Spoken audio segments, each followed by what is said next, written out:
बुरी आत्माओं का या भूतों का शरीर में प्रवेश करना। इस घटनाक्रम ने बीते कई वर्षों से जिस प्रकार का माहौल बनाया है वैसा और कोई नहीं।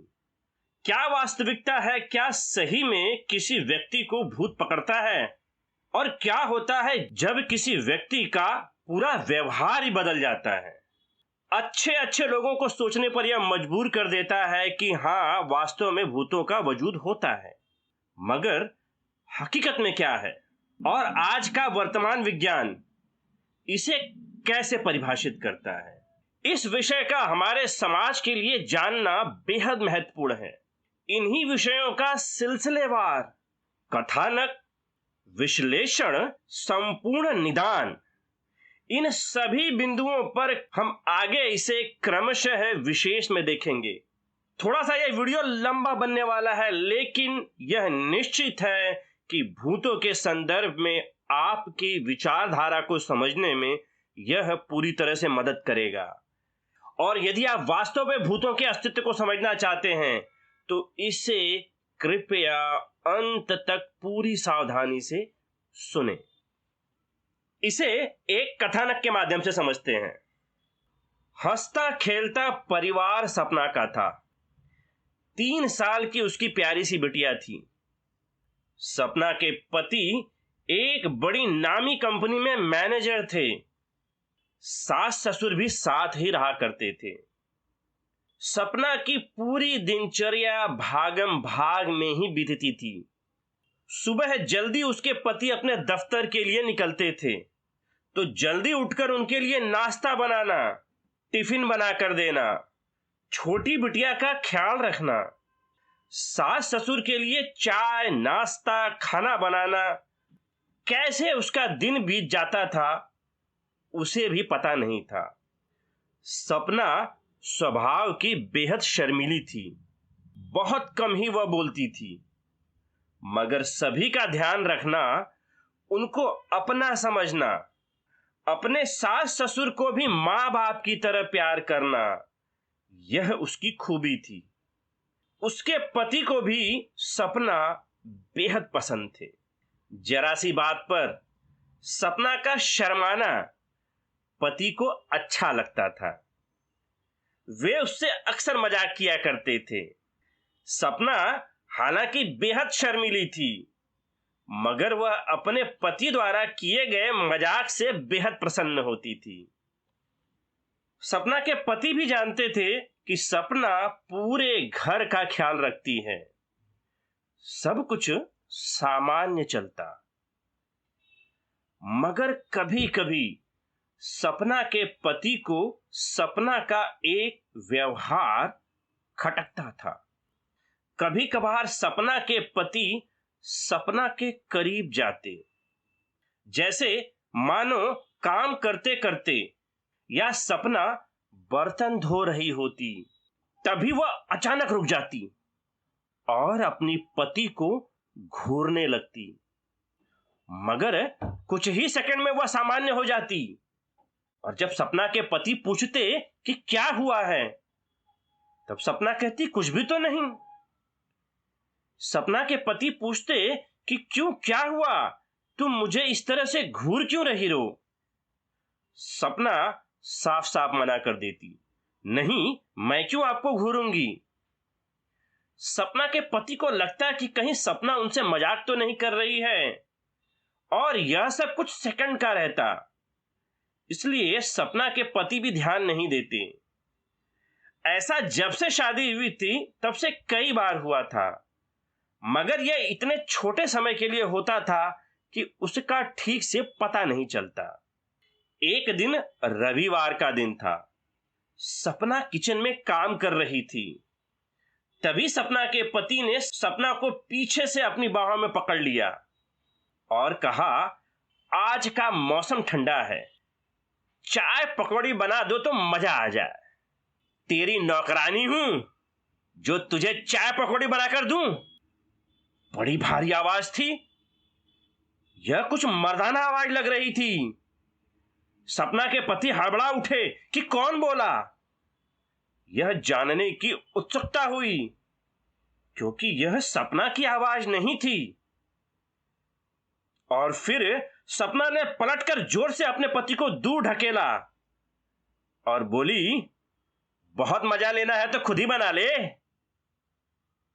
सपना के पति पूरी तरह से अचंभित हो गए। यह तो सपना ही बोल रही थी, मगर कैसे इतनी भारी आवाज? यह तो सपना की हो ही नहीं सकती, और वह भी इतने बुरे तरीके से।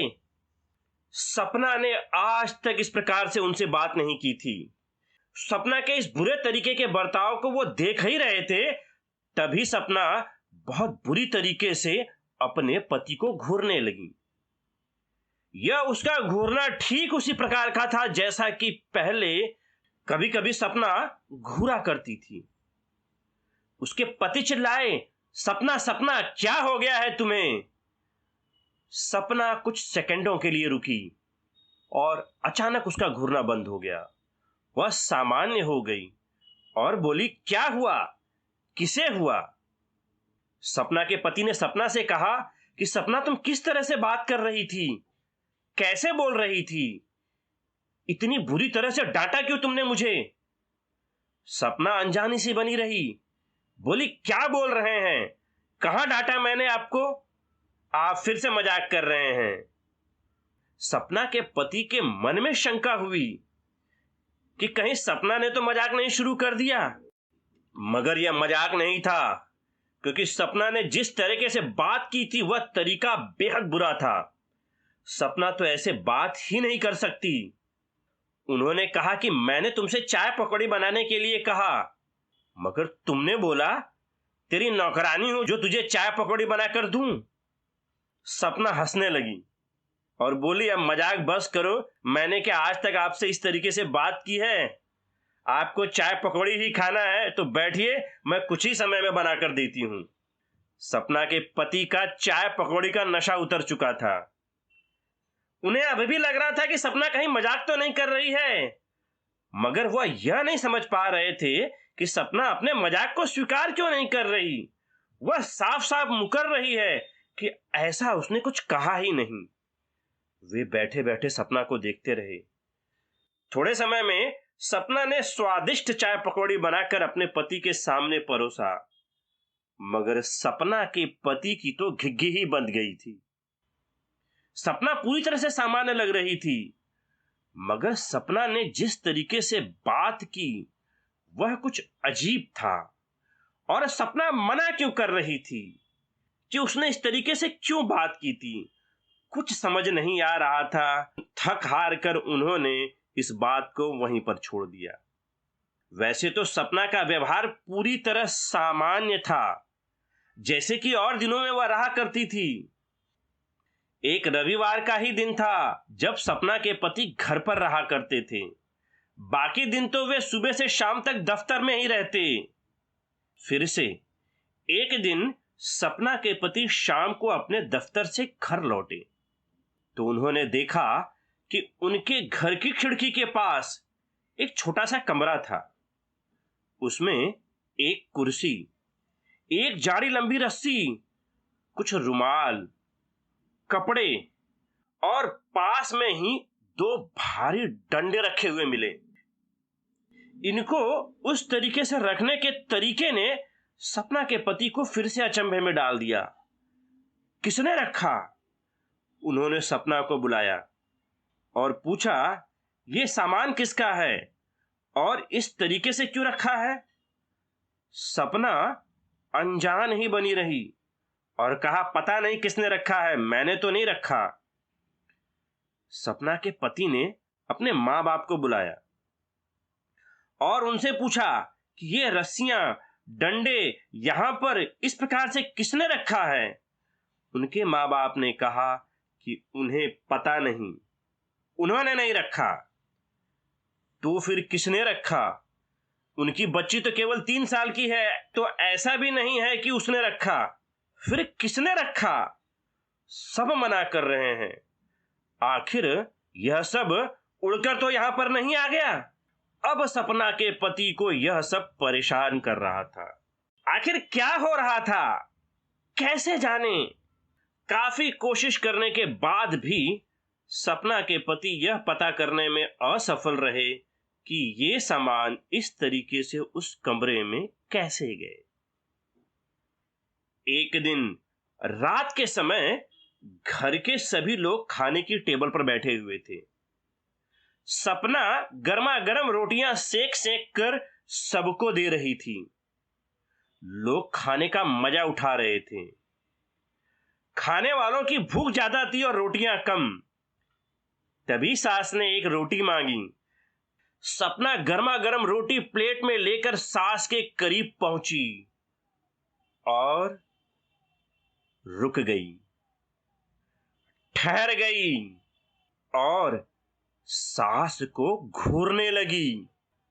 सास ने कहा, दो बेटी रोटियां। सपना वैसी की वैसी खड़ी रही और फिर सपना गुर्राते हुए बोली, भुक्खड़ है क्या रे? इतनी रोटियां खाएगी तो मर जाएगी। अचानक पूरे कमरे में शांति छा गई। सास हड़बड़ाई, बोली, बेटी ये क्या बोल रही हो? सपना नहीं, दारा नाम है मेरा, मैं दारा हूं। सपना का इतना ही बोलना था कि घर वाले चौंके। ये सपना क्या कह रही थी? सपना के पति ठिठके बड़े अचंभे से सपना को देखने लगे। सपना अपनी पति की ओर बढ़ी और उन्हें फिर से घूरने लगी। ठीक सपना की वही नजर जिसको उसके पति ने कई बार सपना की आंखों में देखा था। सपना के पति की शंका अब पूरी तरह से विश्वास में बदल रही है कि कहीं कुछ तो गड़बड़ है। उन्होंने कहा, सपना क्या हुआ? सपना अपना नाम सुनते ही ठिठकी और लगा कि अचानक उसे होश आया। वह बोली, अरे मैं कहा आपके पास आ रही हूं, ये रोटी तो मैं मां के लिए ला रही थी। और वह रोटी सासू मां की प्लेट में डालकर चली गई, मानो कुछ हुआ ही न हो। वह वैसे ही भाग भाग कर रोटियां बनाकर ला रही थी जैसे कि कुछ हुआ ही नहीं। ये सब फिर से पहले जैसा सामान्य। लोग सपना की तरफ आश्चर्य से भरी निगाहों से देखने लगे। सपना सभी को देख सकपकाई, क्या हुआ? आप लोगों ने खाना क्यों बंद कर दिया? सपना के पति यह नहीं समझ पा रहे थे कि आखिर सपना ऐसा क्यों कर रही है। सपना के पति ने पूछा, तुमने मां के साथ कैसे बात की? सपना ने कहा, मैंने क्या कहा? सपना के पति ने कहा, तुम इतनी रोटियां खाओगी तो मर जाओगी, ऐसा तुमने क्यों कहा? सपना बोली, क्या आप पागल हैं? भला मैं इनको ऐसा क्यों कहूंगी? सपना साफ साफ मुकर गई। सपना की इन हरकतों ने अब परिवार वालों को भी गंभीर चिंता में डाल दिया। खैर, लोग खाना खाकर अपने कमरों में चले गए। सपना कमरे में आने के बाद लगातार रोती जा रही थी। सपना के पति के चेहरे पर स्पष्ट तनाव दिखाई दे रहा था। पति सपना के करीब गए और सपना ने रोते हुए उनका हाथ पकड़ लिया और पूछा कि क्यों आपने लोगों के सामने ऐसा कहा कि मां को मैंने बुरा भला कहा है? आपने झूठ क्यों बोला? क्या कोई मुझसे गलती हो गई है? यह बोलकर वह लगातार रोए जा रही थी। सपना के पति समझ ही नहीं पा रहे थे कि क्या हो रहा है। आखिर सपना ने सबके सामने ही तो बोला था, और क्यों अब सपना इस तरीके से अनजान बन रही है? क्या वह जानबूझकर नाटक कर रही है? आखिर नाटक क्यों करेगी? क्या जरूरत है उसे? तो सपना को कुछ याद क्यों नहीं? खैर, सपना के पति इस बात को बढ़ाना नहीं चाह रहे थे। उन्होंने कहा, अरे मैं तो मजाक कर रहा था। इतना कहते ही सपना शांत हो गई और बोली, कम से कम आप ऐसा मजाक तो मत कीजिए। और वह चुपचाप सो गई। उधर सपना के पति को नींद नहीं आ रही थी। पूरी रात वे करवटें बदल रहे थे। सुबह उठे, सपना भी उठी और वह अपने काम में लग गई मानो कुछ हुआ ही नहीं। तभी सपना के सासू माँ और पिताजी ने सपना के पति को इशारा किया कि वे उन्हें बाहर के कमरे में मिले। सपना की सास ने अपने बेटे से कहा कि रात को जो भी सपना ने किया था यह ऐसे ही नहीं था, उसे ऊपरी चक्कर है। ऊपरी चक्कर का मतलब बेटे ने पूछा। तब मां ने कहा इसके लिए उसे हमें एक प्रसिद्ध बाबा जो नदी के किनारे वाले चौराहे पर रहते हैं उन्हें दिखाना होगा। सपना के पति ने कहा आखिर सपना को क्या हुआ है? तब मां ने कहा हमें इसके ही लिए तो बाबा को मिलना है, और हां, सपना को इसके बारे में पता नहीं चलना चाहिए। उसे हम कहेंगे कि हम मेहमान बनकर कहीं जा रहे हैं। जैसा कि सपना के पति की मां ने कहा, सपना के पति भी जानना चाहते थे कि आखिर हुआ क्या है। उन्होंने सपना को बिना बताए बाबा के आश्रम में ले गए। जब वे आश्रम में पहुंचे तो उन्हें एक कमरे में ले जाया गया।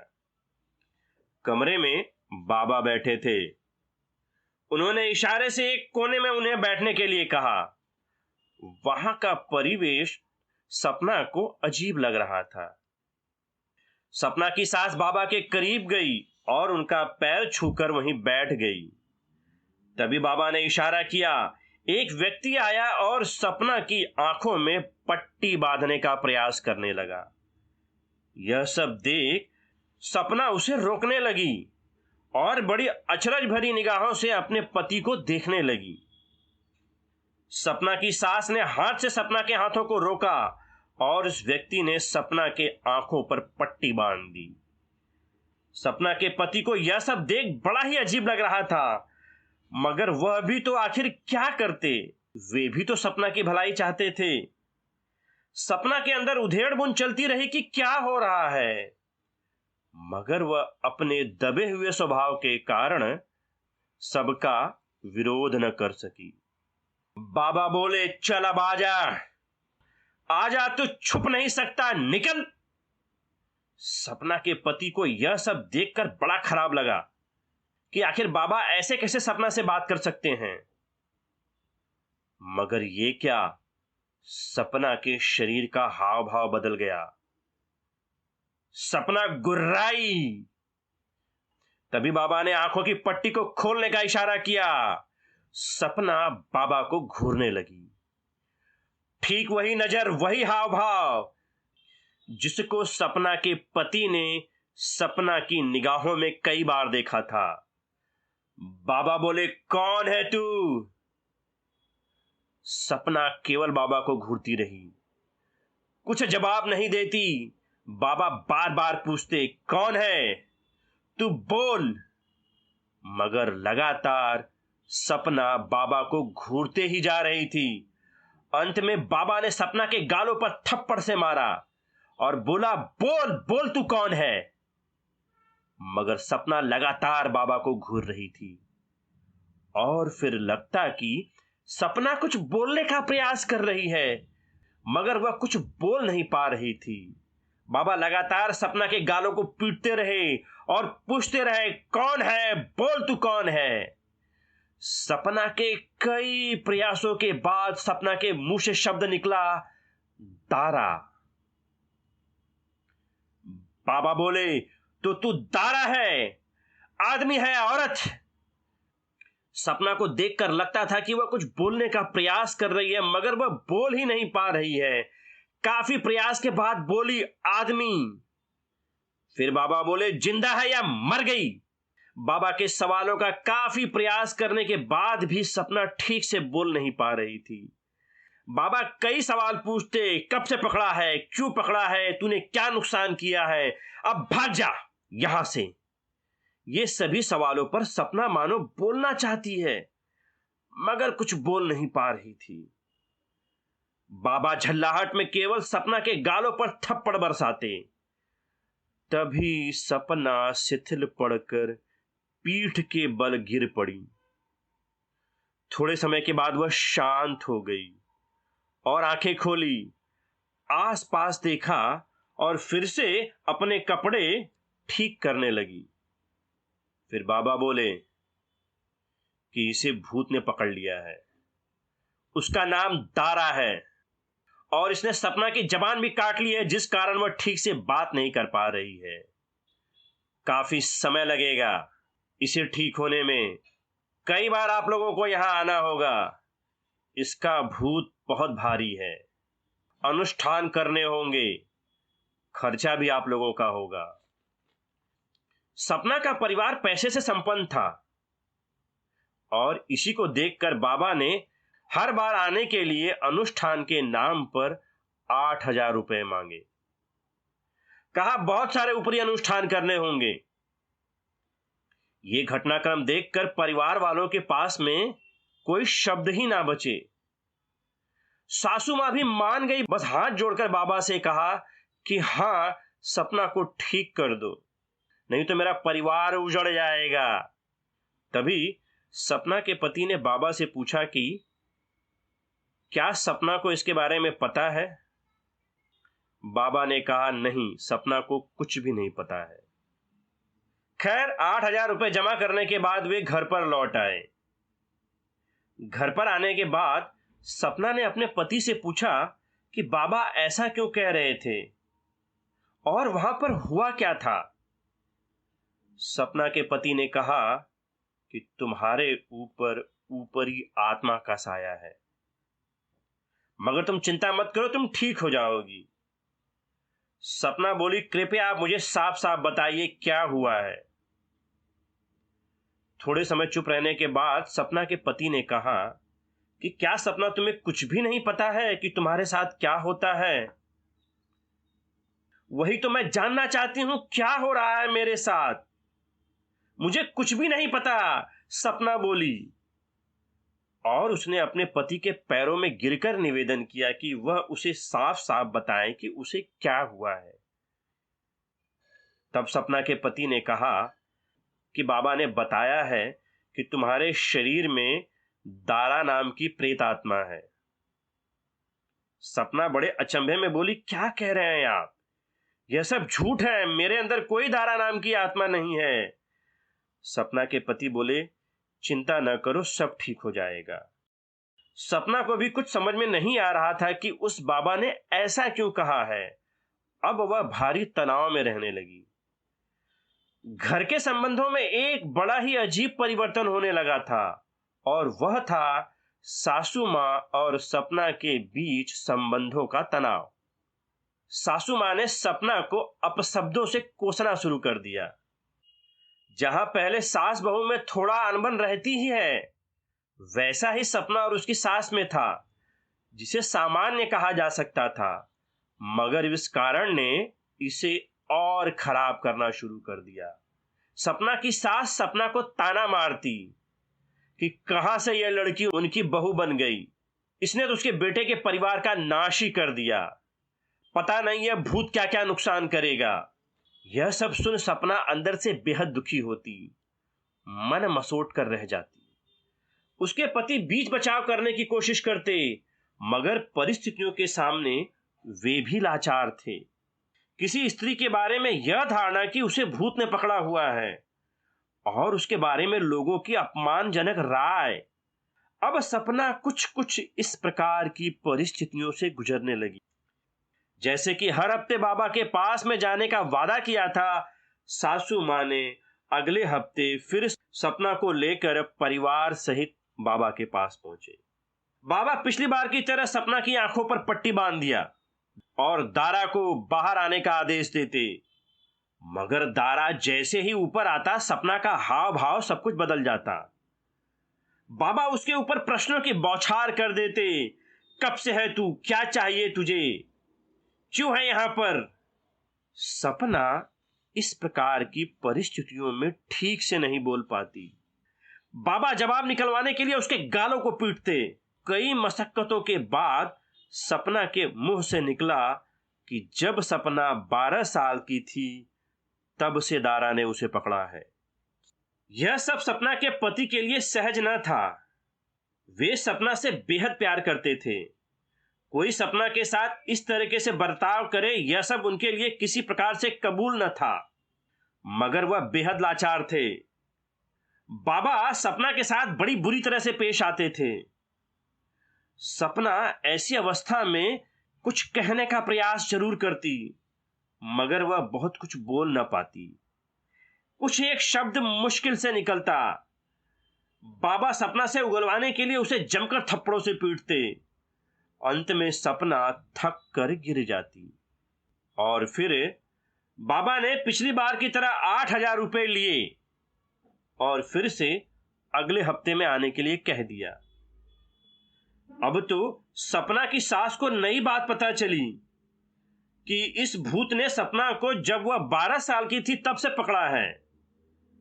अब तो उसे अपने तानों में एक नया कारण मिल गया कि जरूर इस बात की जानकारी सपना के पिता को रही होगी। सपना के पिता ने जानबूझकर इसे छिपाए रखा।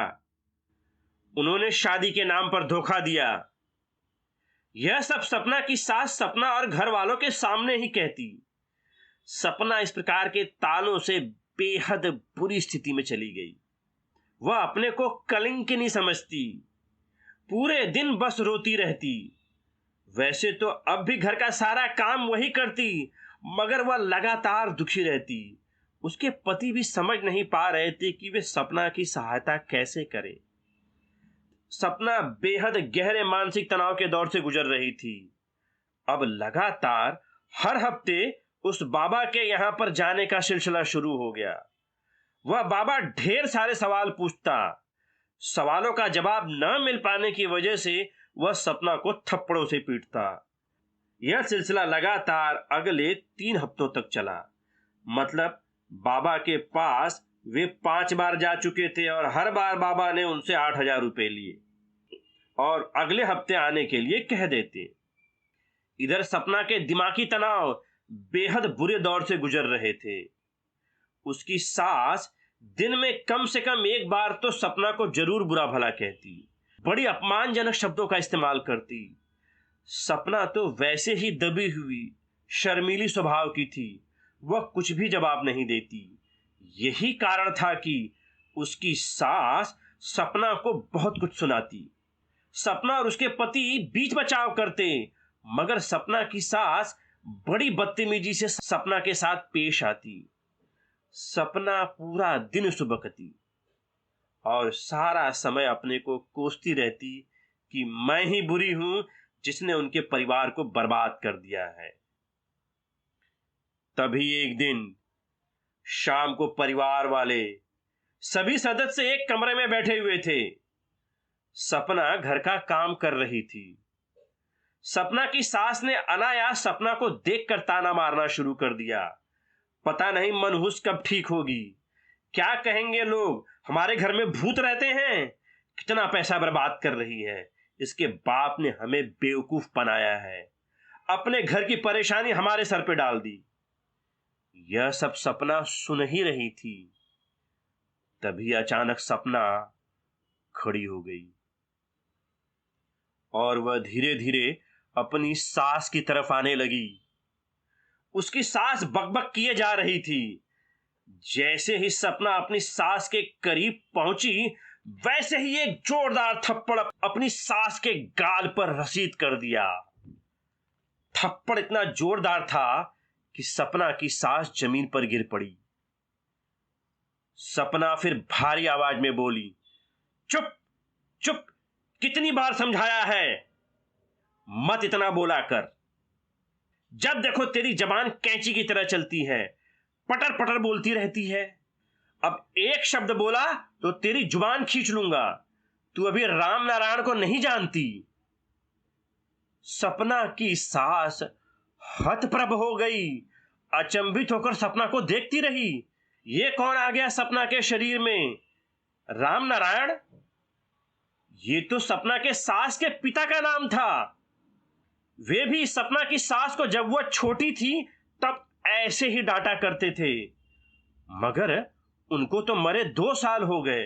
वास्तव में जब सपना की सास बचपन में शरारत करती तब ठीक ऐसे ही उसके पिता उसे थप्पड़ मारा करते थे।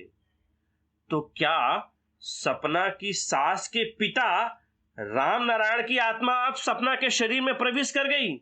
कुछ ही पल बीते थे, सपना फिर से सामान्य हो गई और फिर से अपने काम में लग गई।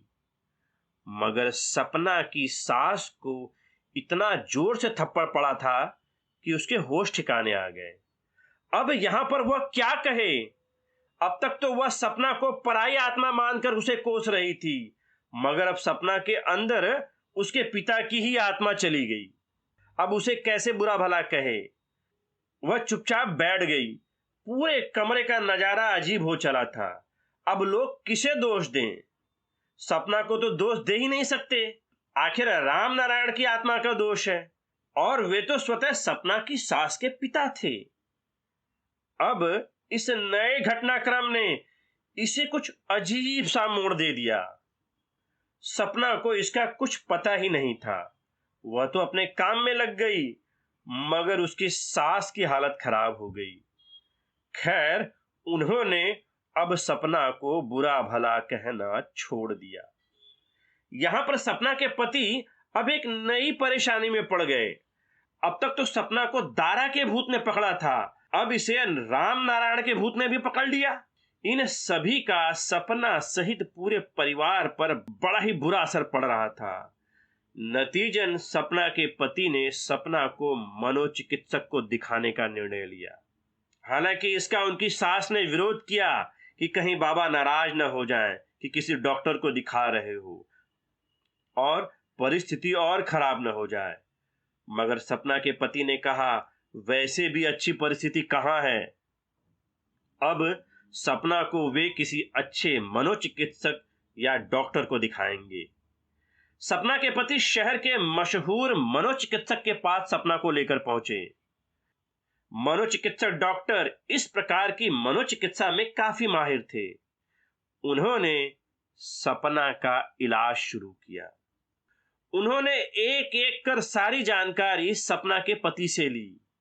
उन्होंने सपना से विस्तृत बात की और अंत में डॉक्टर ने सपना और उनके पति से कहा कि आप इस प्रकार के बाबा भूत प्रेत के चक्कर में ना पड़ें। ऐसा कुछ नहीं होता है। सपना केवल एक मानसिक विकार से गुजर रही है। इसे केवल एक बीमारी समझना चाहिए, जिसे DID या डिसोसिएटिव आइडेंटिटी डिसऑर्डर कहा जाता है, या इसे एकाधिक व्यक्तित्व विकार या मल्टीपल पर्सनालिटी डिसऑर्डर भी कहा जाता है। यह व्यक्तित्व पुराने व्यक्तित्व से अलग पहचान बनाता है, इसीलिए इसे बहुव्यक्तित्व भी कहा जाता है। इसमें एक से अधिक व्यक्तित्व, जिसे एकाधिक व्यक्तित्व या बहुव्यक्तित्व कहा जाता है। इसमें जैसे हमारा शरीर और हमारा व्यक्तित्व या इस शरीर में केवल एक ही व्यक्ति की पहचान रहती है, मगर जटिल मानसिक, शारीरिक या परिवेश के कारणों से इसमें एक और व्यक्तित्व का आ जाना होता है, जो पूरी तरह से पहले वाले व्यक्ति से अलग हो सकता है।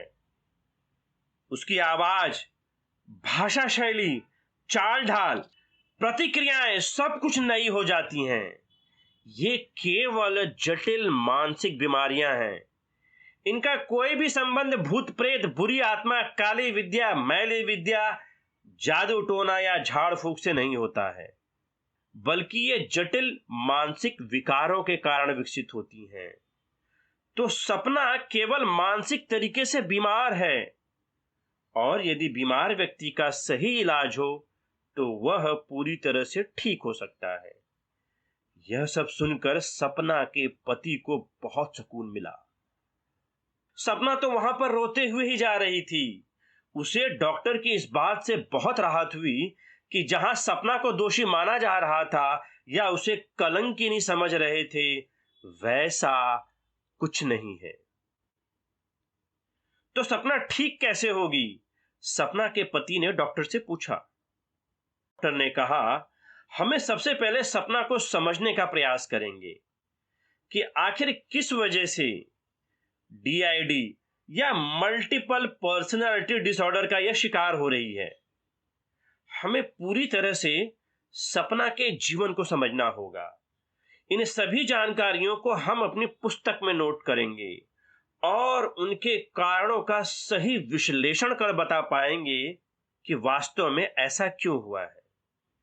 अभी आप जितना हो सके हमें आप जानकारियां दे दें और हर हफ्ते आपकी इसी प्रकार की काउंसलिंग या टॉक थेरेपी का उपयोग किया जाएगा। केवल आप इसमें सहयोग कीजिए और सबसे खास कि इस प्रकार के हालात में केवल इसे बीमारी माने और इसे सही उपचार की जरूरत है। किसी बाबा या तांत्रिक के चक्कर में ना पड़े। तभी सपना के पति ने पूछा, यदि घर में सपना की हालत अलग हो गई तब वह क्या करें? डॉक्टर ने कहा, कोई चिंता की बात नहीं है। अगर इस प्रकार का अलग व्यक्तित्व उभरता है तो आप सामान्य रहें। यदि संभव है तो उससे बात करें। सारी जानकारी आप एक कागज पर लिख लें और इसे हमें दे दें। इससे हमें सपना को समझने में मदद होगी। और चिंतित ना हो, नया व्यक्तित्व या नया पर्सनालिटी थोड़े समय बाद यह अपने आप ही चला जाएगा। उसके लिए आपको इतना परेशान होने की जरूरत नहीं है। सपना के पति का सारा संदेह दूर हो गया। वे समझ गए कि सपना कोई कलंकिनी नहीं है, उसे सहायता की जरूरत है। उन्होंने ठान लिया कि वे सपना की इस बीमारी में निकलने में उसकी पूरी तरह से सहायता करेंगे। उन्होंने अपने स्तर पर डीआईडी या एकाधिक व्यक्तित्व विकार क्या होता है, मल्टीपल पर्सनालिटी डिसऑर्डर क्या होता है, इसे समझने की कोशिश की। उन्होंने कई पुस्तकें खरीदी, उसे पढ़ा, इसे नेट पर सही तरीके से समझने की कोशिश की और जैसे जैसे उन्हें इसकी जानकारी मिलती गई उनका विश्वास बढ़ता गया कि इनका कोई संबंध भूत प्रेतों, जादू टोनों या तंत्र मंत्र से नहीं है। सपना केवल मानसिक जटिलता के विकार का शिकार है और वे इसमें सपना की पूरी तरह से मदद करेंगे।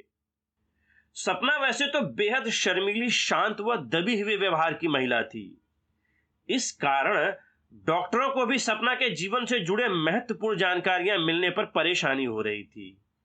मगर इस जानकारी को जुटाने में सपना के पति ने निश्चय किया कि वह अपने तरीके से सपना के जीवन के पहले के घटनाक्रमों को जानने का प्रयास करेंगे। इन सभी सच्चाइयों को जानकर और इस प्रकार के सहयोग और प्रयासों को देख सपना का भी तनाव कम हो गया। वह थोड़ा सा अपने आप को सामान्य महसूस कर रही थी। तभी एक दिन मौका पाकर सपना के पति और सपना एक जगह बैठे हुए थे। सपना के पति ने सपना के शादी के पहले के जीवन के बारे में पूछा। सपना अपनी पिछली यादों को याद करते हुए भावुक हो उठी। वह बोली, मैं मां पिता की अकेली थी। बचपन में मेरी माता की मृत्यु हो गई थी। मेरे पिता एक बड़े व्यापारी थे।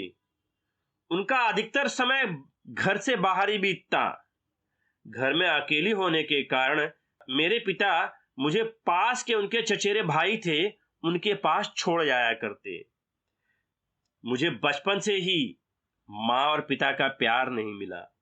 यह बोलते बोलते वह रो पड़ी। लगातार रोते जा रही थी। मामले की नजाकत को समझ सपना के पति ने इस वार्ता को टालने का निर्णय लिया।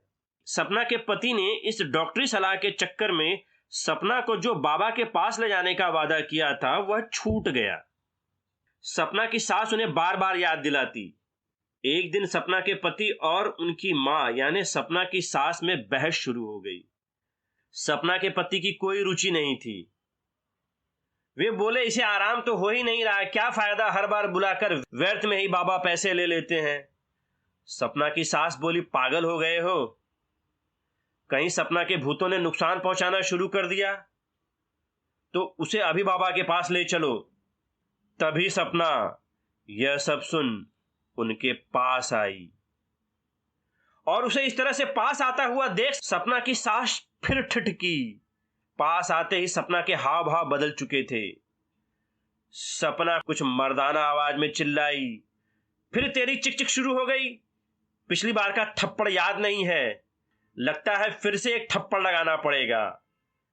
सपना के अंदर उसकी सास के पिता यानी राम नारायण का व्यक्तित्व आ चुका था। यह सब सपना के पति समझ चुके थे। उन्होंने कहा, नाना जी नमस्कार, मैं आपका नाती हूं। आइए पहले आप इस कुर्सी पर बैठिए। सपना के बदले हुए व्यक्तित्व ने सपना के पति को देखा और कुर्सी पर बैठते हुए बोले, कितनी बार इसको समझाया है मत बहस किया कर, मगर हर बार यह बहस करती है, बिना मतलब का बहू को परेशान करती है। तभी सपना के पति ने कहा, हां नाना जी, मगर अब यह बिल्कुल नहीं करती। पहले सपना को जरूर परेशान करती थी, मगर अब बिल्कुल नहीं करती है। सपना के बदले हुए व्यक्तित्व ने बोला, तुम सही बोल रहे हो कि क्या यह सुधर गई है? हां नाना जी, सपना के पति ने कहा।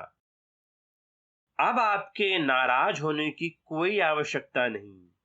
माताजी एकदम सुधर गई हैं, किसी को परेशान नहीं करती। सपना के बदले हुए व्यक्तित्व ने फिर कहा, ठीक है, मेरी बेटी अगर सुधर गई है तो मुझे प्रसन्नता है और अब कोई चिंता की बात नहीं है।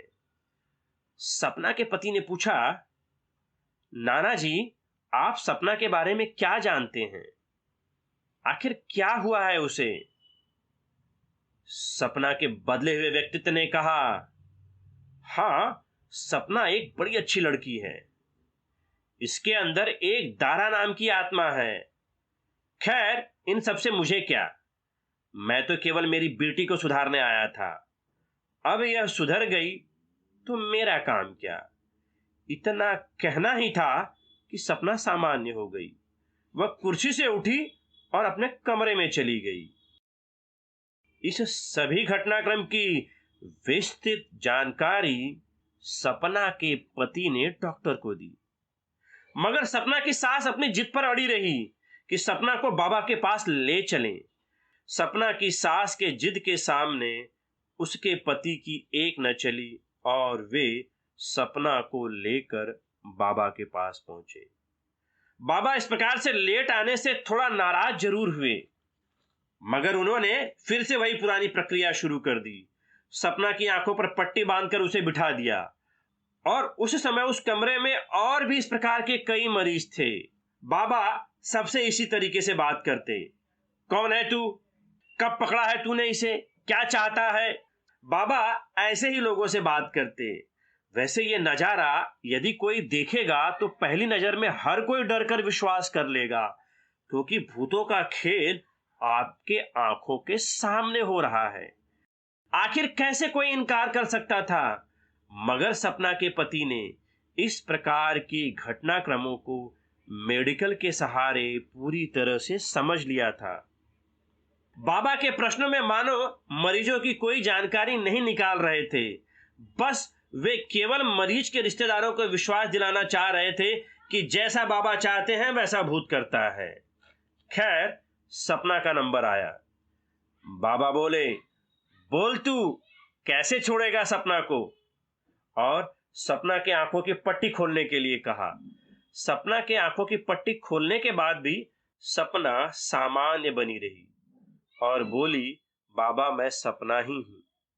बाबा के काफी प्रयास करने के बाद सपना का भूत ऊपर नहीं आ रहा था। बाबा बढ़े सपना की तरफ और उसे पकड़कर जैसे ही सपना को थप्पड़ लगाने की कोशिश की, वैसे ही सपना के पति बोल उठे, नहीं बाबा, थप्पड़ से नहीं, केवल जबान से बात करो। सपना के पति का इस प्रकार से किया गया बर्ताव से बाबा नाराज हो गए। उन्होंने सपना की सास को चिताया और बोला, तुम्हारे बेटे को पता नहीं है कि भूतों से हमें कैसे निपटना है, उसे बोलो वह शांत रहे। मगर सपना के पति ने कहा, बाबा एक प्रश्न का उत्तर दीजिए। आप कहते हैं कि सपना को भूत ने पकड़ा है और यह भूत आपका कहना मानता है। आप जो कहेंगे वो यह करेगा। बाबा ने कहा, हाँ, इसमें कोई शक नहीं, मेरे ऊपर दरबार वाले की कृपा है। मुझे उससे शक्ति प्राप्त हुई है। मैं जिस भूत को चाहूं उसको अपने नियंत्रण में ले सकता हूं। मैं जो चाहूं उसके साथ कर सकता हूं। तब सपना के पति उठे और एक ग्लास पानी से भरकर उसे एक मेज पर रख दिया और बाबा से बोले कि सपना के भूत से कहे कि वो इस पानी के भरे ग्लास को बिना सपना के शरीर से छुए गिरा दे। बाबा सकपकाए, ये क्या शर्त रख दी सपना के पति ने। बाबा बोले, यह क्या कर रहे हो, ऐसे थोड़ी ना होता है। तब सपना के पति ने कहा, बाबा आप ही ने तो कहा था कि मुझे चमत्कारिक सिद्धि प्राप्त है। मैं जो चाहूं भूतों से करवा सकता हूं। तो क्या सपना के भूत से इस पानी के ग्लास को बिना छुए हुए गिरा नहीं सकते हैं? इसके भूत को कहिए कि बिना सपना के छुए हुए इस पानी के ग्लास को गिरा दे। या सपना तो छोड़िए, इस कमरे में और भी कई लोग हैं जिन्हें भूत पकड़े हुए हैं और आप तो इनका इलाज कर रहे हैं। किसी से भी कह दीजिए कि इस भरे पानी के ग्लास को बिना छुए गिरा दे। बाबा सोचे ये किस प्रकार की बात कर रहा है, मगर बड़ी विकट परिस्थिति बन गई। बाबा से न तो उगलते बनता था और न निगलते। फिर सपना के पति ने कहा, चलिए छोड़िए, अगर आपके भूतों में शक्ति है तो दूर उस घर पर एक झंडा लहरा रहा है। आप किसी भी भूत को आदेश दे कि वह झंडा उस घर के ऊपर से उठाकर उसे यहां लेकर आए। अब बाबा अपनी ही बात में फंस चुके थे। सपना के पति ने कहा कि आपने दावा किया था कि मैं जो कहूंगा ये करेंगे, मगर अब यह आपका कहना नहीं मान रहे हैं। यह आपका कहना क्यों नहीं मान रहे हैं? कहीं ऐसा तो नहीं कि ये भूत वास्तव में है ही नहीं। बाबा ने कहा, क्या कहते हो? ये सब तुम्हारे सामने यह क्या चल रहा है? ये सब भूत ही तो है। तो सपना के पति ने कहा कि तो फिर ये क्यों नहीं आपका आदेश मान उस घर के झंडे को यहां पर लेकर आए। अगर वे यहां पर लेकर आए तो मैं आपको मान लूं, नहीं तो मैं इन्हें केवल मानसिक रूप से बीमार क्यों नहीं मानूं। सपना के पति उठे और सपना को बोला, चलो अब बस बहुत हो चुका। और बाबा से कहा, जिस दिन ये भूत शरीर के बाहर आकर ये आपका कहना माने उस दिन मैं आपको सच मान लूंगा। जिस दिन यह होगा उस दिन आप मुझे बुला लीजिएगा। जितने पैसे चाहिए उतने पैसे मैं दूंगा। सपना के घर वाले उठे मगर सास वहीं बैठी रही। तभी सपना के बेटे ने कहा, चलो मां, सपना को डॉक्टरी इलाज की जरूरत है, इनकी नहीं। आप चिंता न करें, सपना ठीक हो जाएगी। और सपना के पति अपने मां का हाथ पकड़कर घर की तरफ लौट आए। सपना के पति ने अपने माता पिता से पूरे डॉक्टरी इलाज का ब्यौरा बताया और कहा कि वे धैर्य रखें, सपना ठीक हो जाएगी। सपना भी धीरे धीरे सामान्य हो रही थी। सब कुछ सामान्य हो चला था। तभी एक दिन छुट्टी का दिन था। सपना के पति अखबार पढ़ रहे थे और सपना चाय लेकर आई और अपने पति के पास चाय की कप रखी और सपना अपने पति को घूरने लगी और बोली, बहुत चाय पी रहे हो, मजे हैं तुम्हारे। सपना के पति उठे, सपना को देखा, वह ठीक उसी प्रकार से उन्हें घूर रही थी। परिस्थितियों को बड़ी तेजी से सपना के पति ने भापा और बोले, दारा हो ना आप? सपना के अंदर दारा का व्यक्तित्व उभर चुका था। हां, मैं दारा हूं, बड़े जल्दी पहचान लिया। सपना के पति ने कहा कि क्या चाहिए आपको, आप यहां क्यों हो? सपना का दारा का व्यक्तित्व उसी मर्दाना आवाज में बोला, मुझे रेखा चाहिए, मैं उसका बलात्कार करना चाहता हूं। कौन है रेखा? सपना के पति ने कहा। तभी अचानक सपना का बदन ढीला हो गया। वह सोफे पर बैठ गई। सपना के पति सपना की तरफ लपके, क्या हुआ बोलो? सपना ने पति को देखा। क्या हुआ? कौन? क्या दारा फिर से आया था? मगर दारा का व्यक्तित्व जा चुका था। सपना के पति ने कहा, हाँ, तुम्हारे अंदर दारा का व्यक्तित्व फिर से उभरा था। वह बोल रहा था कि वह रेखा का बलात्कार करना चाहता है। कौन है रेखा? क्या तुम उसे जानती हो? सपना ने कहा, हाँ, रेखा को तो मैं जानती हूं। मगर दारा ऐसा क्यों कह रहा था कि वह रेखा का बलात्कार करना चाहता है? फिर सपना ने कहा, रेखा मेरे चचेरे चाचा की लड़की है। उसकी उम्र तो अभी केवल 10 साल है और उसके चचेरे चाचा पिछले वर्ष ही बीमारी में उनकी मृत्यु हो गई थी और उनके चचेरे चाचा की पिछले वर्ष ही बीमारी में मृत्यु हो गई थी। सपना के पति के लिए यह बड़े हैरान करने वाली खबर थी। आखिर दारा का व्यक्तित्व क्यों 10 साल की बच्ची का बलात्कार करना चाहता था? आखिर क्या बिगाड़ा है उस छोटी सी बच्ची ने? सपना के पति ने सपना से अनुरोध किया कि उसे जो भी पता है वह सब कुछ बताए। शायद यही उसकी बीमारी का कारण हो। सपना इस घटे घटनाक्रम से तो हैरान थी कि आखिर दारा क्यों रेखा के साथ में ऐसा करना चाहता था और कहीं वह इतना हिंसक दारा उसके पति को नुकसान न पहुंचा दे और उसे इस बात की चिंता खाने लगी। उसने अपने पति से कहा, क्या वह आपको नुकसान पहुंचा सकता है? सपना के पति ने कहा कि उसे बात कर तो ऐसा नहीं लगा, मगर तुम पूरी सच्चाई बताओ तो इससे डॉक्टर के उपचार में हमें कोई मदद मिल सके। सपना बैठकर रोने लगी। रोते रोते बोली, किसी से नहीं बताया था इसके बारे में। कहीं आप भी जानकर मुझसे नफरत न करने लगे। सपना के पति ने सपना के हाथों को अपने हाथों में लेकर कहा, कितना प्यार करती हो मुझसे? अपनी जान से भी ज्यादा, सपना ने कहा। तो फिर सपना के पति ने कहा, तो डर किसका, सब कुछ कह दो। फिर सपना ने कहा, मेरी मां बचपन में मर चुकी थी। पिताजी अक्सर व्यापार के सिलसिले में बाहर जाया करते थे और मुझे अपने चचेरे चाचा के यहां छोड़ दिया करते थे। उस समय मैं 12 साल की थी।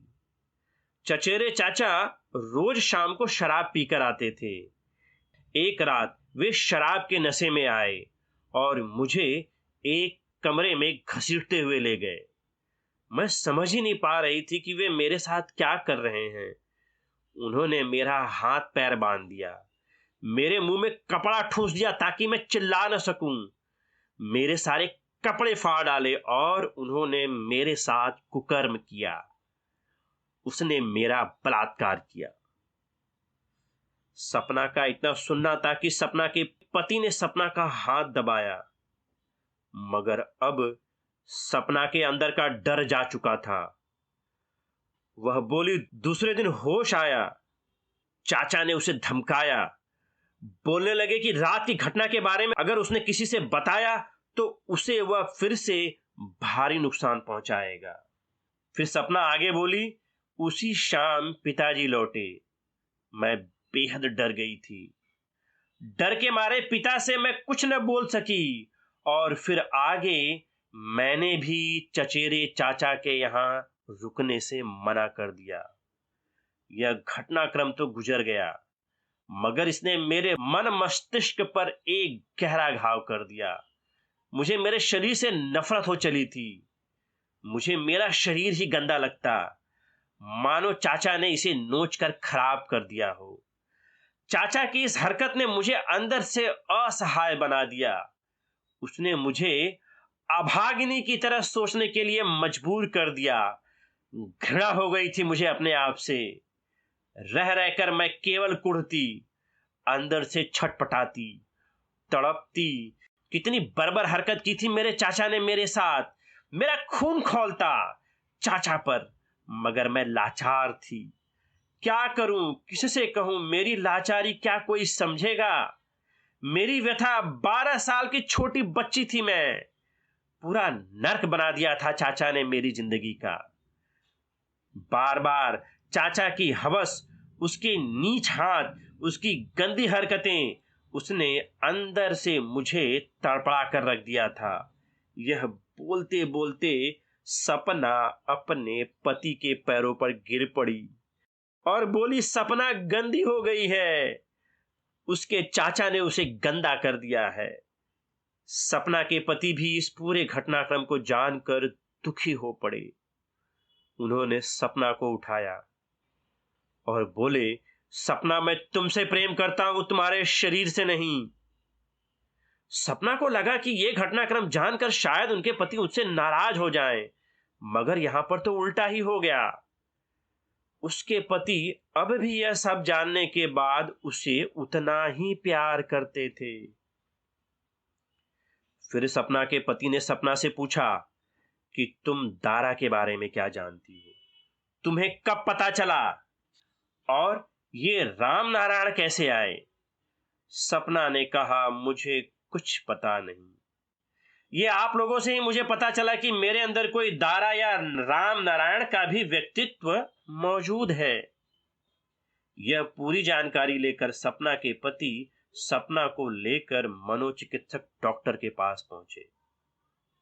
सभी प्रकार की जानकारी को एकत्रित कर डॉक्टरों ने सपना की मनस्थिति का गहरा विश्लेषण किया और वे इस निष्कर्ष पर पहुंचे कि सपना के अंदर दो और व्यक्तित्व थे, जिसमें पहला सपना का मूल व्यक्तित्व और बाकी के दो बाहरी व्यक्तित्व, जिसमें पहला दारा का था और दूसरा राम नारायण का। जिसमें सपना को यह नहीं पता चलता कि उसके अंदर दो व्यक्तित्व हैं, वहीं पर दारा के व्यक्तित्व को यह पता था कि वह सपना के अंदर है मगर राम नारायण का नहीं। वहीं पे राम नारायण को सपना और दारा दोनों के बारे में पता था। सपना का पहला व्यक्तित्व दारा वह इसलिए उभरा था, सपना बचपन में ही यौन शोषण का शिकार हुई थी, और दूसरा राम नारायण का वह इसलिए कि सपना अपने सास के तानों से गहरी कुंठा में थी। चूंकि सपना का व्यवहार ही था कि वह शर्मीली थी, दबी हुई थी, इसी कारण उसकी पीड़ा भी दबकर रह जाती थी, मगर उसके अंदर उसकी इस घुटन ने एक दूसरे व्यक्तित्व को उभारा जो दबंग, निडर और कुछ हद तक हिंसक था। ये सभी कड़ियां एक दूसरे से जुड़ रही थी। सपना के अंदर की जो पीड़ा थी, जो निकल नहीं पा रही थी, और इस तरह का व्यक्तित्व उभर रहा था।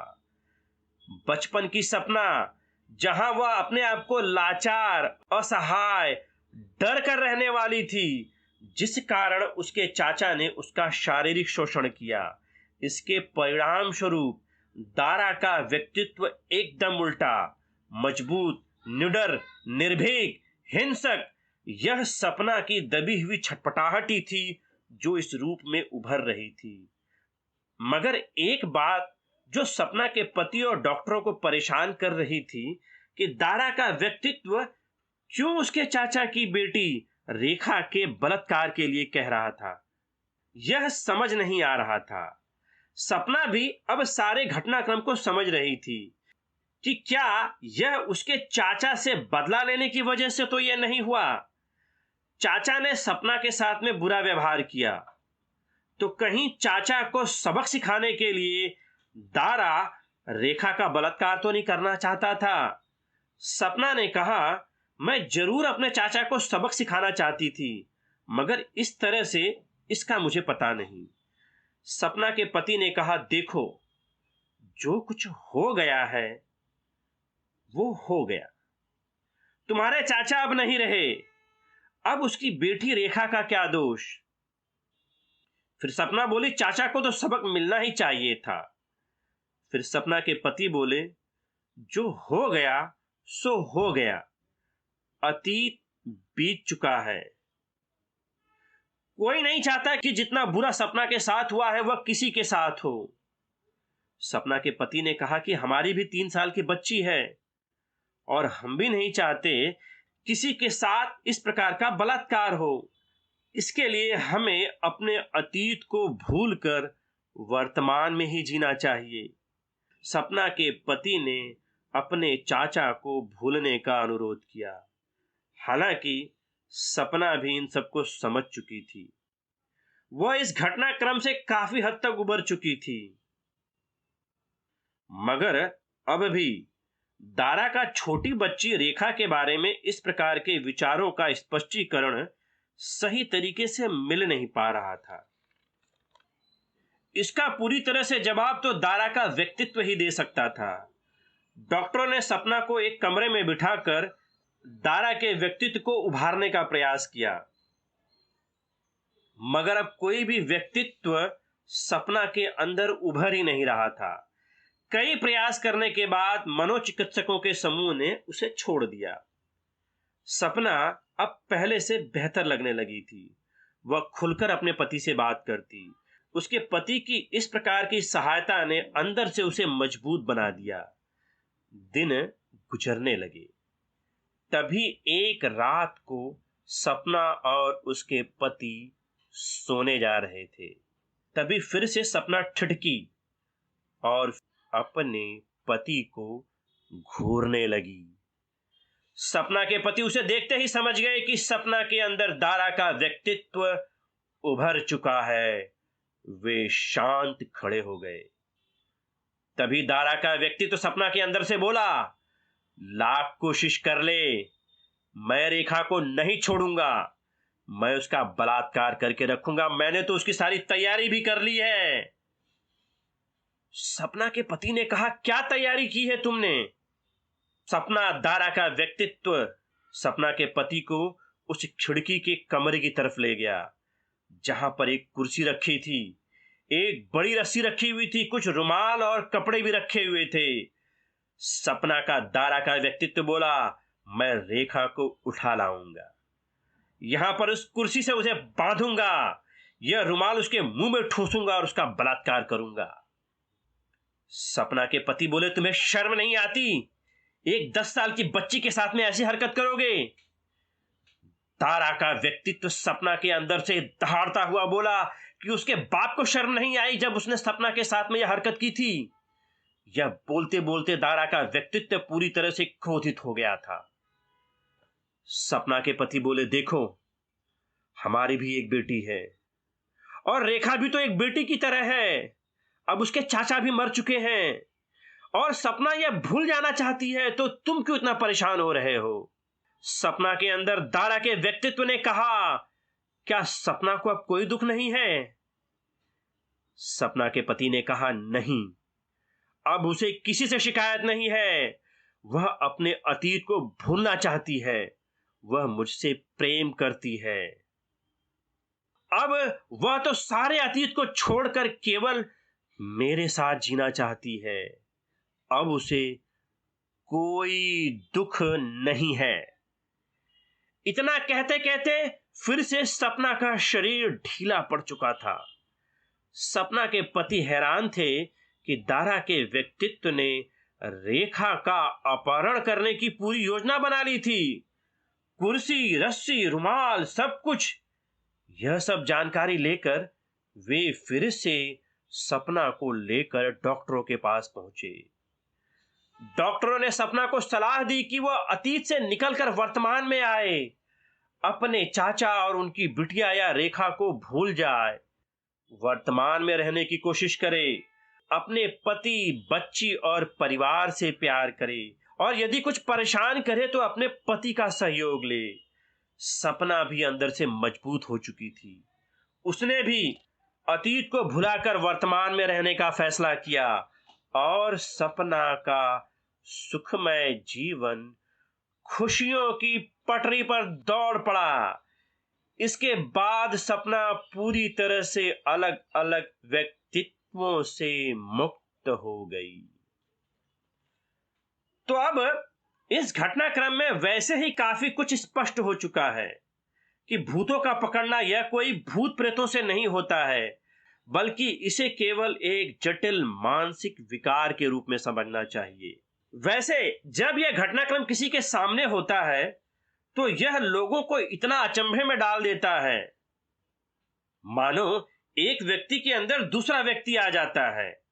दूसरे व्यक्ति का बदला हुआ आवाज, भाषा शैली, व्यवहार, चाल ढाल सब कुछ बदल जाता है।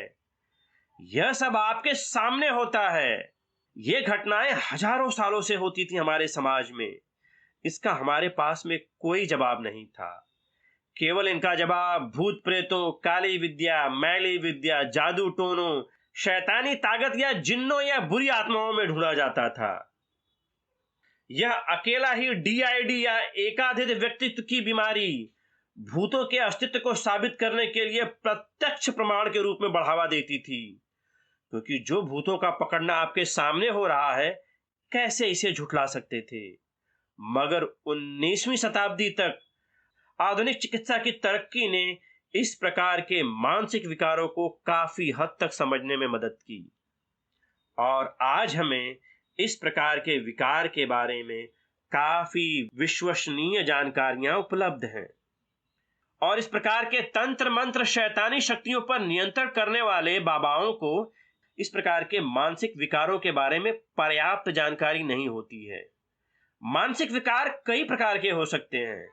चिंता विकार, मति भ्रम, एकाधिक व्यक्तित्व, उन्माद आदि ढेर सारे विकार होते हैं।